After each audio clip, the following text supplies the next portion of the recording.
Muchas gracias por las palabras que me habéis dedicado y agradecer al Consejo Local de Hermandades y en su presidente la invitación a esta reflexión, ¿no? Y al párroco de la localidad de Villamartín, don Rafael, también, ¿no? Y a todos vosotros, los asistentes.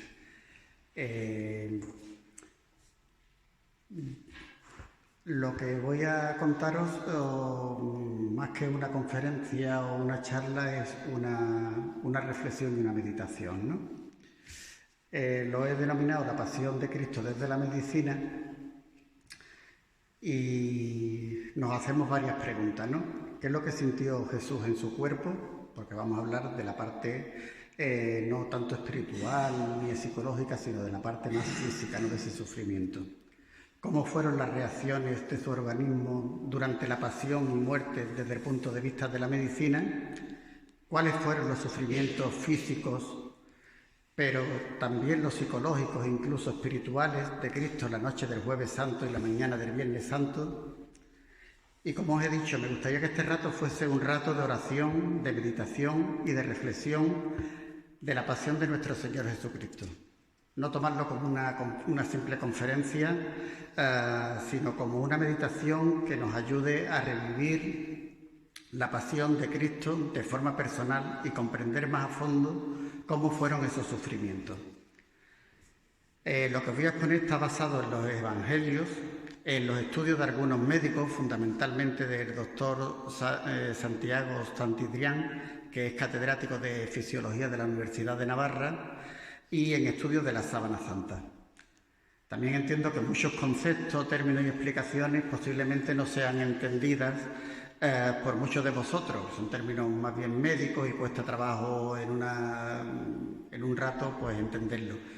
Pero bueno, lo que espero que todos podáis hacer una idea de lo que pasó nuestro Señor Jesucristo y como iremos viendo, la naturaleza humana de Cristo era de una fortaleza tremenda para aguantar lo que aguantó. Voy a dividir la reflexión, aproximadamente una hora de meditación, en 6 partes. En la primera parte hablaremos de cuando empezó ese sufrimiento en la oración en el huerto, la flagelación, la coronación de espinas, la cruz a cuestas, la crucifixión y la muerte en la cruz. La mañana del Jueves Santo Jesús realizó un largo desplazamiento a pie hasta Jerusalén. Era el mes de Nisán, que se corresponde con el mes de marzo o abril de nuestro calendario. Esa noche, la noche del Jueves Santo, Jesús celebró su última cena, la cena pascual con los 12 apóstoles. La cena pascual de los judíos es una comida muy completa. Lleva a base de verduras amargas, cordero asado, pan ácimo, vino y por supuesto agua. Todo esto aporta una gran cantidad de nutrientes, azúcares, proteínas, grasas, fibras, minerales y vitaminas. Es una dieta muy adecuada para cubrir todas las necesidades que el cuerpo de Cristo iba a requerir en las siguientes horas de agonía y dolor. Son momentos ya de gran tensión emocional. Por un lado, los evangelios nos dicen que Cristo realmente deseaba llegar a la Pascua. De hecho, le dice a sus discípulos: ardientemente he deseado celebrar esta Pascua. Pero por otro lado, tenía en su corazón y en su mente todos los padecimientos que iba a sufrir en las próximas horas. La traición de Judas, la triple negación de Pedro. Sumado a esto, se produce el momento de mayor amor. Jesús instituye el sacramento de la Eucaristía. Estos momentos son de gran tensión emocional para Jesús y se activa el sistema nervioso simpático. El sistema nervioso simpático, ya había que empezar aquí a hablar un poquito de términos más sanitarios, ¿no? Está formado por 2 sistemas, a su vez, el sistema nervioso parasimpático y el sistema nervioso simpático. Los 2 constituyen el sistema nervioso autónomo. La actividad del sistema nervioso simpático se activa en los momentos de estrés, de alerta, de huida. Si yo os dijera ahora que por ahí aparece un león por la puerta, nos activaríamos. Nuestro cuerpo reacciona y es una reacción fisiológica del cuerpo. Entre las múltiples funciones que tiene este sistema nervioso, una de ellas es la de disminuir la actividad del aparato digestivo. Por tanto, es muy posible que después de una comida copiosa y de los alimentos consumidos en la última cena, estos alimentos aún permaneciesen en el estómago y se produjera una mala absorción y digestión de los alimentos. Esto provocaría durante toda la pasión mareos, náuseas, vómitos. Los vómitos incluso impregnarían la ropa de mal olor.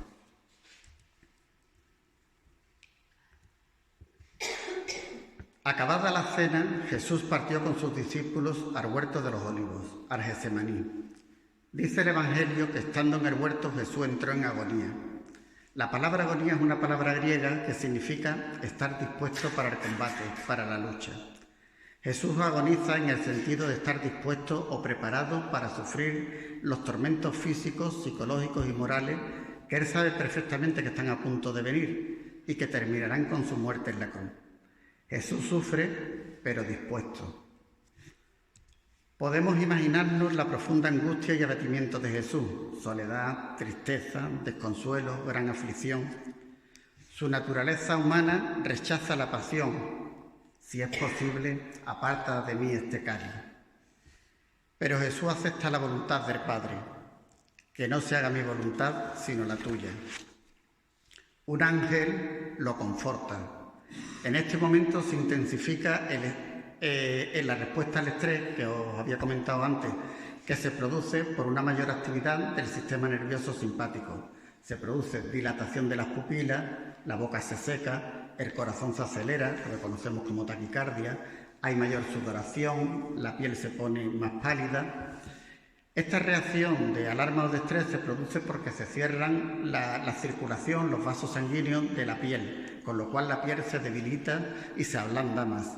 Se produce también un cierre de los vasos de la zona abdominal y la sangre se reconduce hacia la zona del corazón y el cerebro.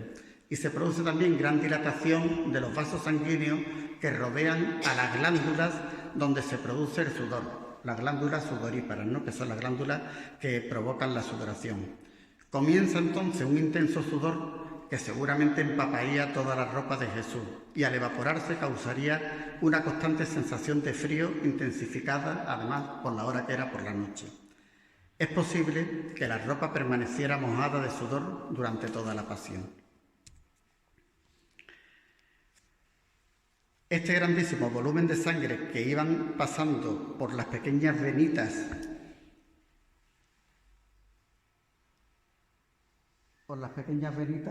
que están rodeando las glándulas del sudor,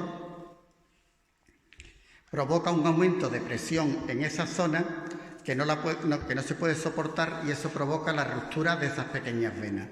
La sangre sale a través de los propios poros por donde sale el sudor, especialmente en la zona de la cara, la palma de las manos y los pies, lugares en los que existen muchas glándulas sudoríparas. Se habría vertido hacia el exterior una mezcla de sudor y sangre. San Lucas, que era médico, escribe en su Evangelio que Jesús sudó sangre y que la sangre empapó la tierra del suelo del huerto. Esta mezcla de sudor y sangre que sale por los poros de la piel es una situación extremadamente rara, pero que se ha descrito en personas sometidas a una fuerte situación de muchísimo estrés. En el huerto de los Olivos, por tanto, se produce la primera hemorragia de la pasión de Jesús, sin ningún elemento externo, ningún agente externo que provocara esa hemorragia. En esta hemorragia se pierden unos 150-200 mililitros de sangre, lo que viene a ser una botella de agua. Debido también a la tensión y la activación del sistema nervioso simpático, se liberan sustancias a la sangre, entre ellas la más conocida, la adrenalina, y la adrenalina, cuando nos sube la adrenalina, nos pone acelerado, nos pone taquicárdico, ¿no?, nos pone el corazón acelerado.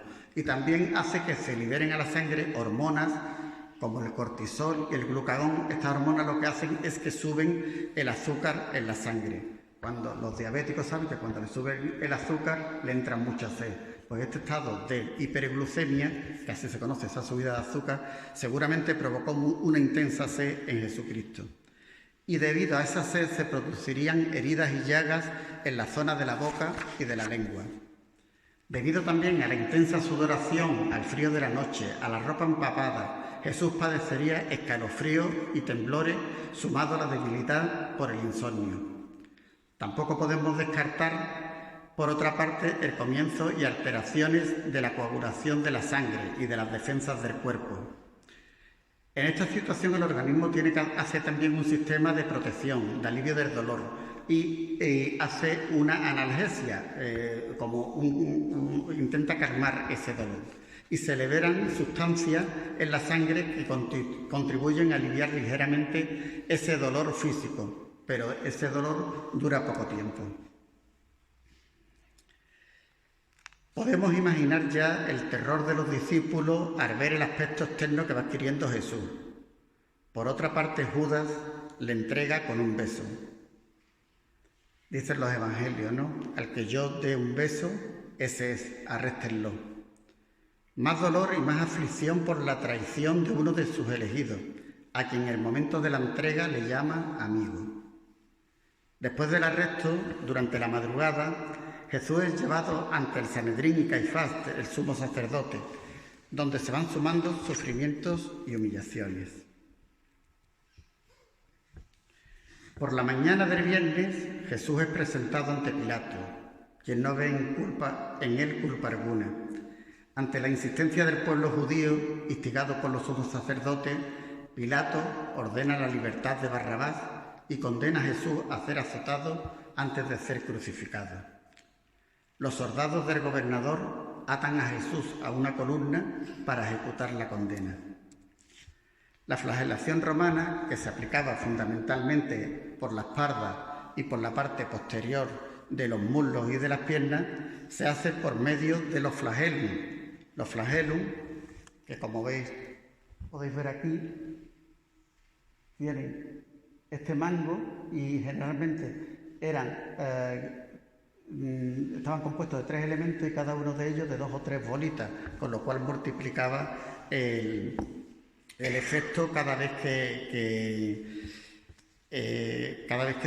se hacía un latigazo sobre la espalda y los muslos de Jesús. Solían ser generalmente 2 verdugos, uno a cada lado.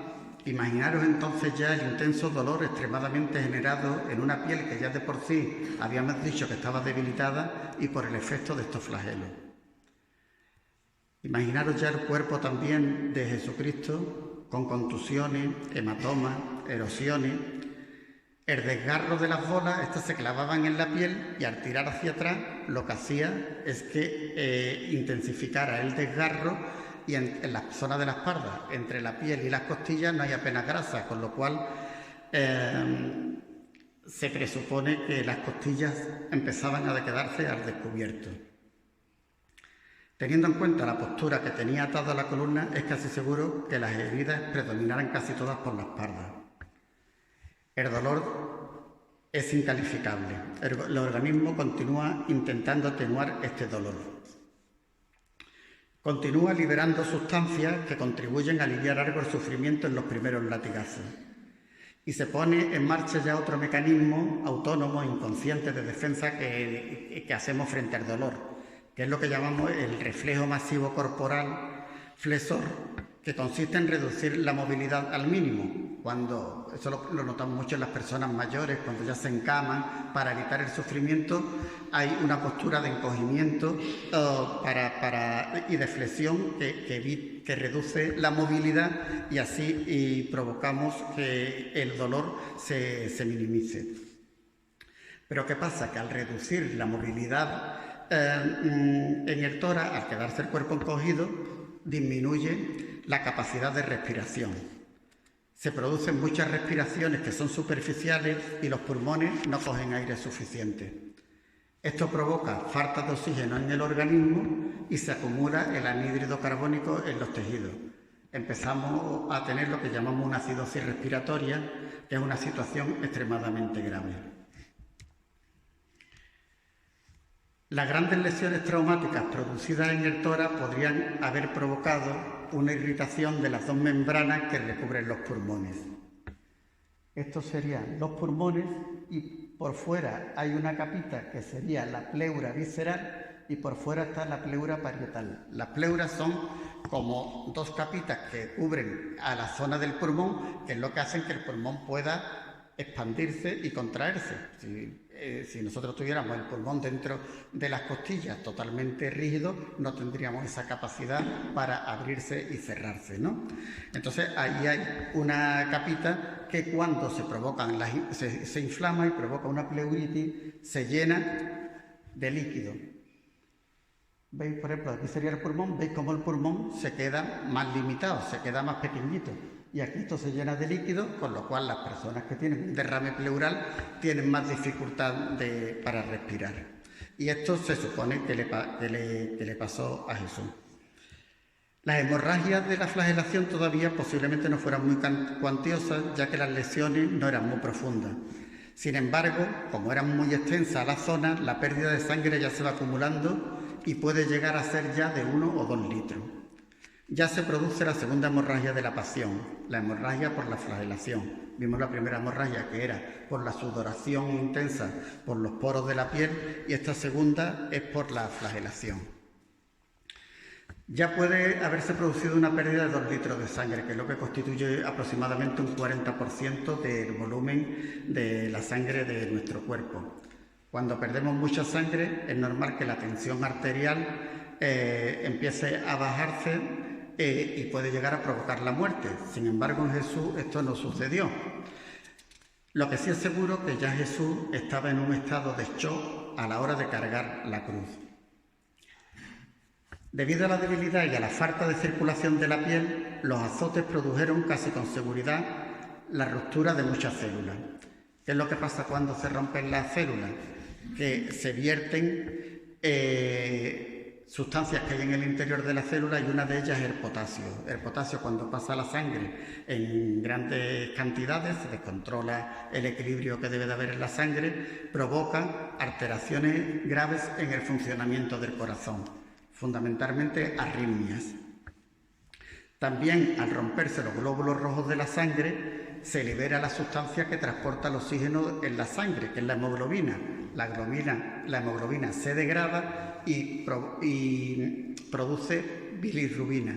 La bilirrubina, que es lo que nos pone amarillento cuando tenemos hepatitis, es muy tóxica y esto llega a provocar descoordinación en los movimientos, confusión mental, descoordinación intelectual. Sin embargo, el Evangelio no describe en ningún momento que Jesucristo tuviera alteraciones ni neurológicas ni psíquicas. Todo lo contrario, la capacidad de sufrir, perdonar y aceptar la pasión revela una integridad espiritual, psíquica y neurológica perfecta. No obstante, se empiezan a formar coágulos con la posibilidad de taponar las arterias que rodean el corazón, que son las arterias coronarias, y también la circulación de los pulmones y del cerebro. Se pueden provocar pequeños infartos, pequeños ictus. Si se taponan las arterias del corazón, se provoca lo que conocemos la angina de pecho. La angina de pecho, si alguien la ha sufrido o alguien conoce, alguien la ha descrito, es una sensación muy dolorosa, es un dolor estrangulante en el centro del pecho que oprime y que es lo que describimos con dolor en nudo de corbata.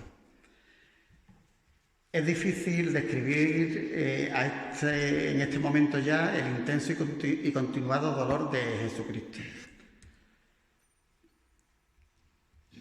Ahí en la Sábana Santa ya se pueden ver los efectos de la flagelación. Podemos ver aquí la impregnación de sangre que sufre la Sábana Santa.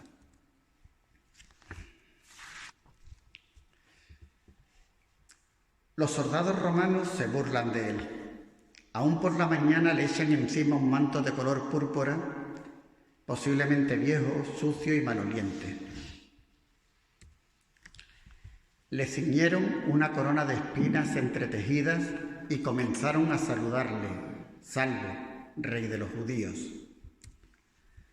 y golpeaban su cabeza con una caña, le escupían y doblando las rodillas le adoraban. Las imágenes de la corona de espinas se representan como una simple corona, pero según los estudios de la sábana santa, la corona que cubría toda la cabeza no era una simple corona, era como un casco. Aquí podemos ver que no es una simple corona, sino que afectaba a más zonas de lo que es la bóveda craneana. Las espinas provenían de una planta, la planta Euphorbia splendens,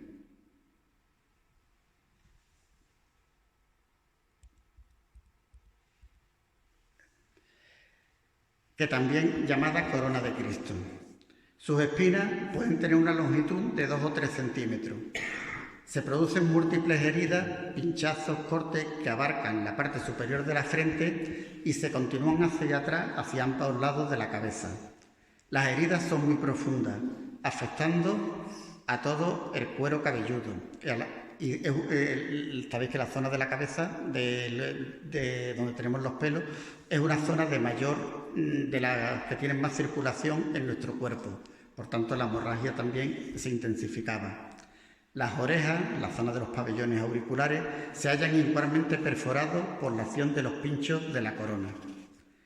Como narran los evangelios, la corona de espinas fue presionada, apretada sobre la cabeza con golpes de palos que los soldados romanos propinaron a Jesús. Todo el cabello se encuentra empapado de sangre húmeda o con costras originadas al secarse y coagularse la sangre. El dolor generado en las abundantes terminaciones nerviosas de la piel del cráneo es muy agudo. Además, la pérdida adicional de sangre que debió resbalar por la frente, cayendo hasta los ojos, sienes y cabello, pudo ser considerable, y lo cual esto impediría que la visión de Cristo fuera correcta, ¿no? También es posible que parte de la sangre que caía desde la cabeza, como veis cayendo los chorros por la frente, pasara por la boca. Jesús ya tenía mucha sed y posiblemente fuera absorbida y esto intentara aliviar en gran medida la intensa sed por la fuerte deshidratación y por la sensación de calor que por la fiebre ya sin duda padecía. Y aquí esta es la tercera hemorragia de Jesús. Hemos visto la de la sudoración, la de la flagelación y ahora la de la corona de espinas. Es probable que comenzara ya a instaurarse un proceso de coagulación, de formarse trombo en toda la sangre. Y además ya con tantas heridas, cuando tenemos heridas, tenemos mucha facilidad a coger infecciones, ¿no? Pues ahí las bacterias aprovechan ya la debilidad de Jesús para infectar las heridas. Pilato lo presenta al pueblo con un aspecto espantosamente ya deplorable. Ahí tenéis a vuestro rey. Haceros una idea ya, ¿no? Jesucristo, flagelado, con una corona de espinas en la cabeza, cubierto con un maloliente manto, somnoliento, con gran debilidad, el pelo revuelto, con costras de sangre coagulada, encogido, doblado por el intenso dolor, con contusiones y hematomas en la cara, quizás temblando y tiritando por el dolor intenso, el frío y la fiebre, con una sed aún más intensa, con una saliva pastosa y espesa, con la lengua seca, los labios agrietados de la propia sequedad, con un dolor de cabeza seguramente por la corona de espinas, y encima le hacen llevar un trozo de palo en la mano a modo de cetro y se le presenta como un rey. La debilidad es muy grande, todo va empeorando y todo se va complicando desde el punto de vista físico cada vez más. Cada vez mayor el derrame en los pulmones y el posible derrame de la capa que envuelve el corazón, lo que dificulta aún más la respiración, que ya estaba siendo complicada por la postura de flexión que habíamos dicho que el cuerpo había adquirido. Jesús sufre una sed fortísima por la gran deshidratación. ¿Qué pasa en el cuerpo si nos deshidratamos, nos aportamos líquido y vamos perdiendo ese líquido del cuerpo? pues que los riñones empiezan a fallar, empiezan a entrar el cuerpo en insuficiencia renal. Y en todo momento Jesús permanece callado, perdonando, aceptando el sufrimiento y quizás preparándose ya para el duro camino que le espera hasta el Calvario. El gobernador le condena a muerte en la cruz, le arranca la túnica de forma violenta y brusca. Cuando estamos con las heridas y se nos pega un apósito, una gasita y se seca, cuando tiramos de ella nos volvemos a traer la piel, ¿no? Pues posiblemente al tirarle de la túnica se abrieron de nuevo las heridas y provocaron una nueva hemorragia, frío, temblores musculares, vergüenza y humillación pública. Lo más probable, por los estudios de la época, es que Jesús no transportara toda la cruz como la conocemos, con el travesaño horizontal y el travesaño vertical, sino que la cargara solo con el patíbulo, que es el travesaño horizontal. Ese madero, de unos 30 o 40 kilos, vasto y rugoso, lo llevaría Jesús por detrás de la nuca y sobre los hombros con las dos manos, seguramente atadas con cuerdas al madero. Se hunden lo que son los omóplatos, las paletillas, y se agudiza el dolor en la corona de espinas en la zona de la nuca. La cara y las piernas quedan muy expuestas a las caídas. Imaginaros que vas cogido con el madero y cada vez que tropiezas, con lo que cae es o con la cara o echando una de las rodillas hacia adelante. Desde el palacio de Poncio Pilato y el Gólgota apenas hay 700 metros, 1,5 kilómetros, lo que es la Vía Dolorosa.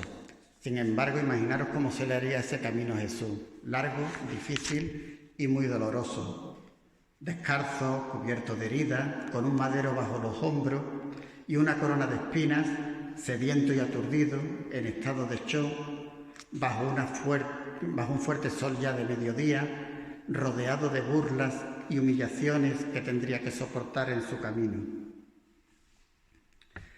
Y nos dice el Evangelio, y a uno que pasaba por allí, Simón de Cirene, el padre de Alejandro y de Rufo, que volvía de su granja, le forzaron a llevar la cruz de Jesús. Aunque Simón de Cirene es forzado a ayudar a Jesús, sabemos que al menos Cristo se cayó 3 veces, posiblemente de cara, con todo el peso del madero en su cabeza. Al caer de cara posiblemente se produjeran lesiones fundamentalmente en la nariz. La nariz es una zona, que alguien se le han dado un puñetazo alguna vez en la nariz, una torta sabe que es una zona muy dolorosa y que además que está muy expuesta a sangrar. Tenemos mucha circulación por ahí y se nos provocan lo que conocemos como epistasis, ¿no? Como sangrados nasales. Y los golpes irían hacia la cara, la zona de los labios, los dientes, que se irían aplastando por el madero en la caída al suelo. Y lo que os he dicho antes, ¿no? Traumas en las rodillas porque se intentan parar los golpes de la cara echando para adelante una de las piernas. El rostro de Jesús, imaginaros la desfiguración ya que tenía, ¿no? Un rostro pálido, amoratado, sangrante, con hinchazones, la nariz deformada, sucio, lleno de polvo, maloliente, con los ojos hinchados, casi cerrados. La contracción de los labios deja al descubierto los dientes, denota sufrimiento, angustia y desamparo. Hay un ruido ensordecedor de voces y gritos e insultos por todas partes. Posiblemente ya tendría fuertes jaquecas de la tensión por todas las contusiones. La sed se hace cada vez más insoportable. La boca está seca, la lengua como un trapo áspero, quizá con heridas agrietadas. Inmenso dolor de algunos de los dientes partidos por las caídas o por los golpes. Jesús intenta tragar saliva, pero es poco abundante, demasiado espesa y pastosa. Aturdido, Jesús baja la cabeza, como recogiéndose en sí mismo, defendiéndose de tantas agresiones. Mira alrededor, buscando algún consuelo, alguna cara conocida. Y sus ojos se encuentran con los de su madre. En el medio del sufrimiento inmenso halla el dulce consuelo de su madre María. Imaginaros también el sufrimiento para una madre ver a su hijo en esas condiciones. Cada corazón de uno de ellos vierte en el otro su propio dolor y reconfortado prosigue su vía crucis. Es poco más de mediodía. Comienza a hacer mucha calor. Jesús suda aún más y se fatiga más. Posiblemente le hayan atado una cuerda al cuello o a la cintura para tirar de él, gritándole, insultándole. Tal vez y desde que terminó la flagelación, multitud de moscas y otros insectos se lanzarían sobre sus heridas sangrantes. Mal olor por la ropa sucia, la sangre coagulada, el vómito y el sudor. Es difícil imaginar tanto sufrimiento físico y moral. Cristo sigue su camino y llega al Calvario. Jesús está exhausto. Le quitan con brusquedad su túnica. Era una túnica sin costura. Jesús sufre la vergüenza de su desnudez a la vista de cientos de miradas. Las múltiples heridas medio cerradas se vuelven a reabrir por segunda vez al desprender la túnica. Nuevas hemorragias. Nos dice el Evangelio: le crucificaron allí, a él y a los ladrones, uno a la derecha y otro a la izquierda. Jesús decía: Padre, perdónales porque no saben lo que hacen. Por ponernos un poco en aquella situación, San Mateo dice que desde la hora sexta, 12 del mediodía, toda la tierra se oscureció hasta la hora nona, 3 de la tarde, y que incluso se produjo un pequeño terremoto que quizás zarandeara la cruz.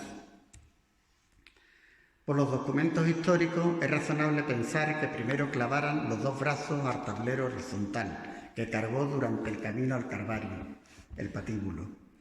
Los clavos de hierro que solían emplear los romanos para la crucifixión eran largas pirámides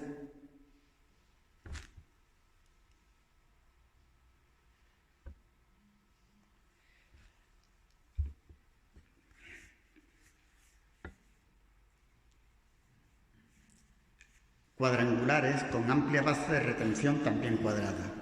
Los clavos eran seguramente guiados entre el radio y los huesos del carpo, o entre las dos filas de los huesos del carpo. Si os fijáis, lo clavarían en esta zona, aquí en esta zona o en esta zona, ¿vale? Si lo clavan aquí, como en muchas imágenes podemos ver, nada más que el peso del cuerpo haría que se desgarrara la piel. Aquí no hay nada que lo contenga. Sin embargo, si lo clavamos aquí, esto aguanta lo suficiente el peso del cuerpo para que no cedan los huesos y se pueda mantener crucificado.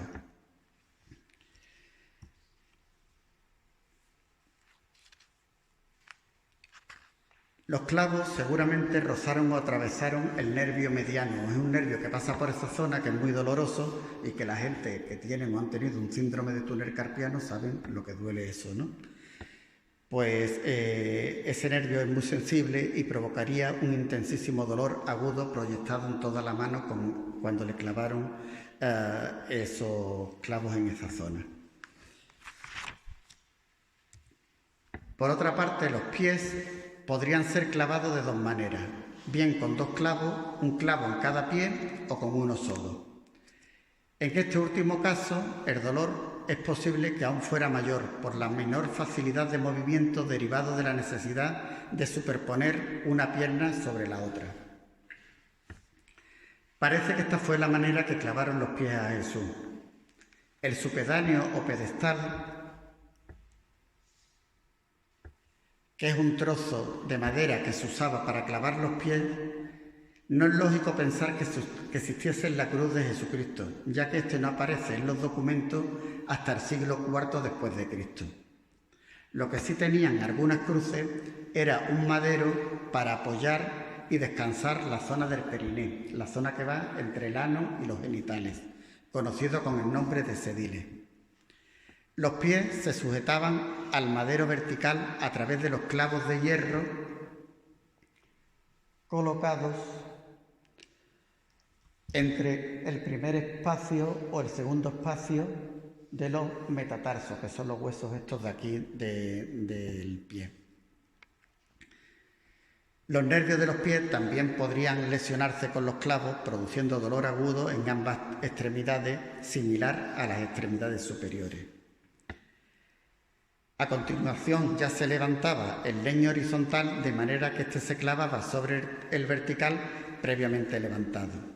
En cuanto al crucificado, imaginaros el ascenso brusco que se produce con Jesucristo tumbado horizontal, a incorporarlo de zona a la posición vertical. Con la pérdida de sangre que ya había tenido, lo más normal es que la tensión se le viniera abajo y tuviera lo que llamamos una hipotensión ortostática. No es descartable que también se produjeran en ese momento más náuseas, mareos y quizás nuevos vómitos. La sangre que emanó de las extremidades no debió ser excesivamente abundante, pero la sangre que ya llevaba perdida, Jesús ya estaría en un estado de pre-shock por la falta de sangre.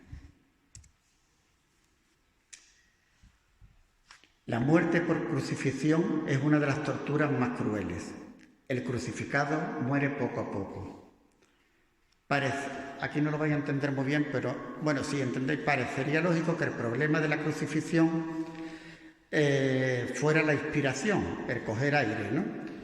Porque hay que elevarse apoyándose en los pies y pero lo que ocurre es todo lo contrario. En un crucificado, la expulsión del aire es lo que se ve seriamente comprometida. En la respiración normal, aunque nosotros es un acto reflejo, cuando hacemos algo activo es al coger aire y el aire pasivamente sale. Pero si estamos clavados en la cruz con los brazos estirazados y el diafragma descendido, casi nada más que con abrir la boca te entra el aire.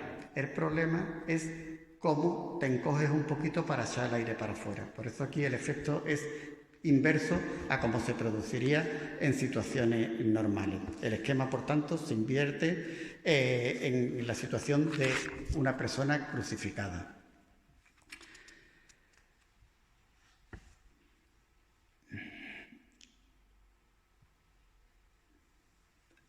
Levantar el cuerpo también es una acción muy cruenta, ya que tendría que apoyar la espalda durante el poste de madera. Jesús va sufriendo una asfixia lenta y dolorosa que va provocando un aumento de las respiraciones. Las respiraciones son más entrecortadas, pero no son intensas, son más pequeñitas. Y por tanto son respiraciones que no captan mucho oxígeno. Cuando nos quedamos sin oxígeno, nuestro cuerpo lo que empieza a tener calambres musculares. Tengo sed. El estado de Jesús es ya tan deteriorado que solo puede pronunciar frases cortas. Posiblemente esta sed ardiente que padeció Jesucristo es una de las sensaciones más fuertes que puede experimentar el ser humano. Jesús aceptó la mezcla de vinagre y de hiel que le ofrecieron en una esponja colocada en una caña, pero en cuanto lo probó no lo quiso beber. El vinagre y la hiel fueron los últimos alimentos que el Señor tomó antes de morir.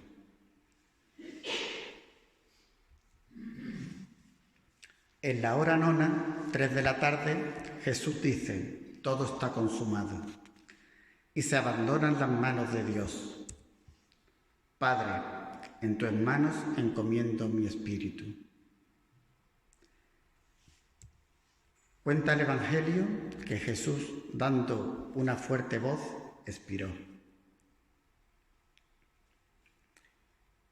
Este es sin duda el último esfuerzo expiratorio y de posible dolor que pudo implicar una rotura del corazón de Jesús. En ese momento, el velo del templo se rasgó de arriba abajo, la tierra tembló y las rocas se quebraron. El centurión y los que con él custodiaban a Jesús, al ver el terremoto y lo que pasaba, tuvieron mucho miedo y decían: verdaderamente este era el Hijo de Dios. Después de todo esto, podemos preguntarnos: ¿de qué murió Jesús? Lo más normal es que Jesús no muriera de una única causa, sino que obedeciera a varios factores. Lo que más se afectaría sería el sistema de la parte del corazón y la parte de los pulmones. Una de las causas que provocaría la muerte sería la tensión emocional y la descarga nerviosa intensa. También el shock producido por las hemorragias, que le llegó a provocar una falta de sangre, y posiblemente también un shock provocado por infecciones ya en su cuerpo. También por las arritmias cardíacas. También por la insuficiencia del corazón, ya el corazón estaba encharcado, lo que es la capa que lo cubre, y los pulmones también estaban encharcados. También por la asfixia provocada por el gran líquido que había en los pulmones. Es la forma de fallecer muchas personas cuando ya el corazón se debilita y provoca un edema agudo de pulmón. Es una asfixia y te vas quedando sin capacidad para respirar.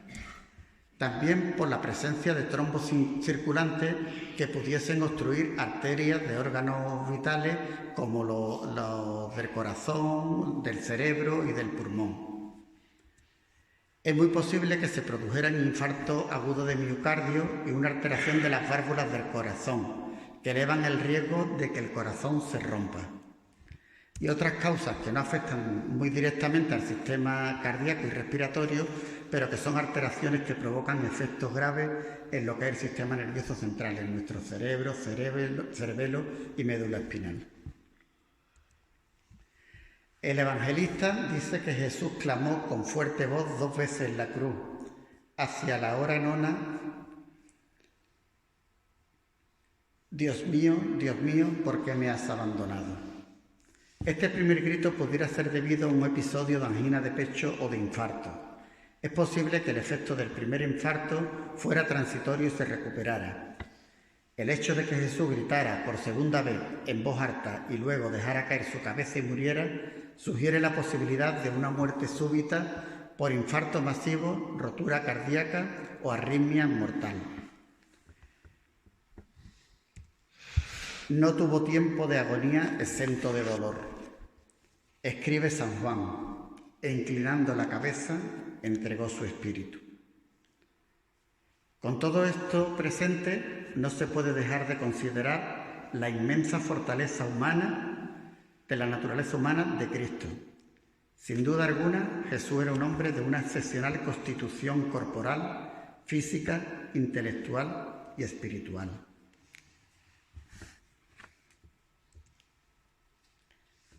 Nada más expirar, el cuerpo de Jesús debió quedarse lívido, blanco, con los síntomas de rigidez muscular propios de una muerte reciente. La cara se estira, la nariz se alarga, los pómulos se hunden, los ojos pudieron quedar entreabiertos y la boca medio cerrar, las muñecas y los pies se desplomaron y posiblemente las rodillas pudieron encogerse y las piernas girar hacia el mismo lado. Uno de los soldados le traspasó el costado con la lanza y al instante salió sangre y agua. Los soldados romanos estaban especialmente entrenados en atacar con la lanza el pecho derecho del adversario. Sabían que si lograban atravesar esa zona del cuerpo se produciría una rápida y gran hemorragia. Entraría la lanza por esta zona y buscaría la aurícula derecha, que es la más fácil de penetrar por esta zona y es la más pequeñita también. Tiene una pared muy delgada. Pues la lanza pudo pasar bien entre el cuarto y el quinto espacio entre las costillas, de abajo arriba, sin llegar a romper ninguna costilla. San Juan narra en su Evangelio que primero salió sangre y luego salió agua, estableciendo esa secuencia. San Juan es el único apóstol que después de la última cena estuvo presente en la crucifixión. Y viene a señalar de manera bien patente y gráfica la entrega de Jesús hasta la última gota de su sangre. La secuencia de salir sangre y después agua se explica, si os he comentado antes que rodeando al corazón está el pericardio donde se provocan derrames. Si nosotros punzamos por esta zona, lo primero que debería haber salido era el agua de esta zona del derrame y después la sangre que estaría dentro del corazón. Sin embargo, Y en eso los evangelistas en aquella época, si decían que salió sangre y agua, es que esa secuencia sería así, salió sangre y agua, es porque la presión de la aurícula derecha del corazón era mucho mayor que la presión de los líquidos que había acumulado en la zona que envolvía a la pleura en los pulmones y en la zona que envolvía al corazón. Por tanto, es perfectamente razonable que al retirar la lanza, lo primero que saliera en el caso de Jesucristo fuese sangre y luego agua. Antes de descender el cuerpo de la cruz, era costumbre de los judíos envolver con un sudario o paño la cabeza del difunto, sobre todo si ésta estaba especialmente desfigurada. Cuando José de Arimatea desclava a Jesús de la cruz y desciende hasta el suelo, el cuerpo inerte de Jesús lo sostiene en sus brazos, le quita la corona de espinas. José de Arimatea, con la ayuda de Nicodemo y Juan, deposita el cadáver en el sepulcro, retira el sudario según la costumbre judía y se envuelve en dos planos, uno anterior y otro posterior. El cuerpo de Jesús con una sábana nueva, lo que conocemos como la sábana santa. Si tenemos en cuenta que la lanzada que atravesó el pulmón y el corazón derecho de Jesús se produjo después de que el Señor hubiera muerto, se constataría en el cadáver la ausencia de lesiones mortales. La muerte de Jesús es el resultado de un largo proceso agónico que ha durado unas 12 o 13 horas, aproximadamente desde las 2 de la madrugada de la noche del jueves hasta las 3 del mediodía del viernes siguiente. Lo que es evidente es que Jesús murió en la cruz y lo hizo por todos nosotros. De tal manera amó Dios al mundo que ha dado a su Hijo único, para que todo el que cree en Él no muera, sino que tenga vida eterna. Después de todo lo dicho, podemos ver el mal que el hombre puede infligir al hombre, es más, al mismísimo Dios. Todos los puestos nos puede dejar abatidos y desalentados, pero no. Nosotros, los cristianos, nos quedamos con la esperanza de la mañana de la Pascua de Resurrección. Gracias.